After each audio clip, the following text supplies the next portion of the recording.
इस वक्त की सबसे बड़ी news United Nations security council में परमानेंट मेंबरशिप को लेकर आ रही है, यानी कि विंडो पावर को लेकर। और इस वीडियो में हम डिस्कस करेंगे कि भारत के प्रधानमंत्री मोदी ने फ्रांस के विजिट के दौरान यूएन सिक्योरिटी काउंसिल में रिफॉर्म को लेकर, यानी कि यूएन सिक्योरिटी काउंसिल में सीट्स को बढ़ाए जाने को लेकर क्या चीज बोली है। और साथ में हम ये भी चर्चा करेंगे कि प्रधानमंत्री मोदी ने जिन शब्दों का इस्तेमाल किया और जो ये स्टेटमेंट दिया है, ये किस तरह से आक्रामक होते भारत की छवि को दर्शाता है। और इस चीज से साफ तौर पर दिख रहा है कि भारत वीडियो पावर यानी यू काउंसिल में सीट को लेकर कितना एग्रेसिव हो गया है और भारत ने जो अपना कैंपेन था उसको और भी आक्रामक बना। फ्रांस के न्यूज़पेपर के साथ एक इंटरव्यू के दौरान प्रधानमंत्री मोदी ने जीवन सिक्योरिटी काउंसिल के अंदर वहां पर रिफॉर्म को लेकर बोल्ड स्टेटमेंट दी है। प्रधानमंत्री मोदी ने कहा कि मेरा मानना है कि सेकंड वर्ल्ड वॉर के बाद जो भी ये मल्टीलेटरल सिस्टम बने हैं, इनके बारे में अब दुनिया को ईमानदारी से चर्चा करने की जरूरत है। यूएन सिक्योरिटी काउंसिल के ऊपर सवाल उठाते हुए प्रधानमंत्री मोदी ने कहा कि सिक्योरिटी काउंसिल अब एक इनकॉन्सिस्टेंसी का प्रतीक है। हम सिक्योरिटी काउंसिल को ग्लोबल बॉडी का एक प्राइमरी पार्ट कैसे मान ले, जब पूरे अफ्रीका और लैटिन अमेरिका के कॉन्टिनेंट को ही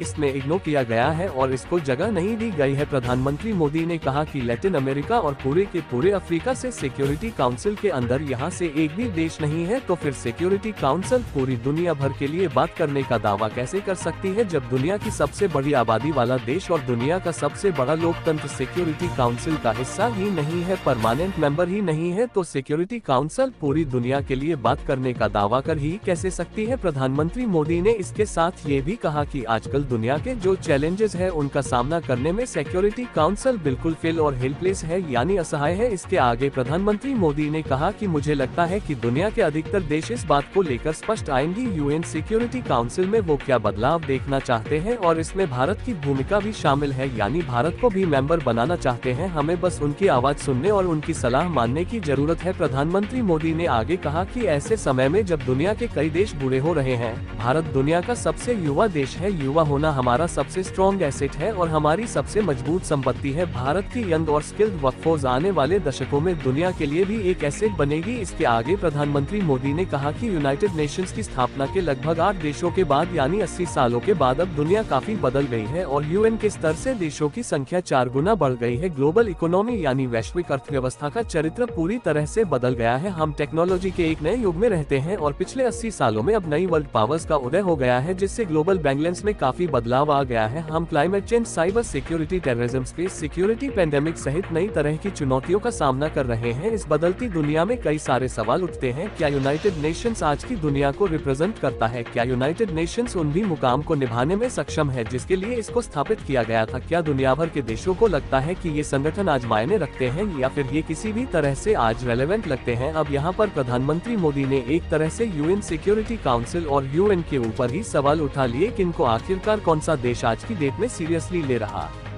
है, क्योंकि जितने भी ह्यूमन के संगठन है और यूएन सिक्योरिटी काउंसिल है, इनमें पिछले 80 सालों से कोई भी रिफॉर्म्स नहीं हुए हैं, जिसके कारण आज दुनिया भर के देश इन सभी संगठनों को सीरियसली नहीं ले रहे हैं। अब इस चीज में कोई शक नहीं है कि भारत यूएन सिक्योरिटी काउंसिल में वीटो पावर सीट को लेकर काफी अग्रेसिव हो रहा है। और जो प्रधानमंत्री मोदी ने ये स्टेटमेंट दिया है और फ्रांस के न्यूज़पेपर को इंटरव्यू के दौरान जो कुछ भी बोला है, ये साफ तौर पर दर्शाता है कि जब तक भारत को यूएन सिक्योरिटी काउंसिल में परमानेंट मेंबरशिप नहीं मिल जाती, तब तक भारत की तरफ से इसी तरह की स्टेटमेंट आगे भी लगातार आती रहेंगी। और न सिर्फ प्रधानमंत्री मोदी बल्कि जो हमारे विदेश मंत्री हैं, यानी डॉक्टर अजय शंकर सर, और इसके साथ ही यूनाइटेड नेशंस में जो भारत की परमानेंट रिप्रेजेंटेटिव है, यानी कि रुचिरा काम्बोज माम, वो भी यूएन सिक्योरिटी काउंसिल में भारत की परमानेंट मेंबरशिप को लेकर कई बार स्टेटमेंट जारी करती है और वो भी इसी तरह के काफी आक्रामक बयान देते हैं। लेकिन भारत की लाख कोशिशों के बावजूद अभी तक भारत के हाथ बस निराशा ही लगी है और जिस हिसाब से जीवन सिक्योरिटी काउंसिल में रिफॉर्म की प्रोसीडिंग चल रही है, उसको देखकर लगता नहीं है कि आगे आने वाले कुछ सालों के बाद, यानी 2-4 साल के अंदर, भारत को यूएन सिक्योरिटी काउंसिल में मेंबर बनाया जाएगा। वैसे इसके ऊपर क्या राय है? क्या भारत को वीटो पावर मिलने में अभी कितने और साल लग सकते हैं? 2-3 साल, 810 साल, या फिर उससे भी ज्यादा? नीचे कमेंट करके अपनी राय जरूर बताएं।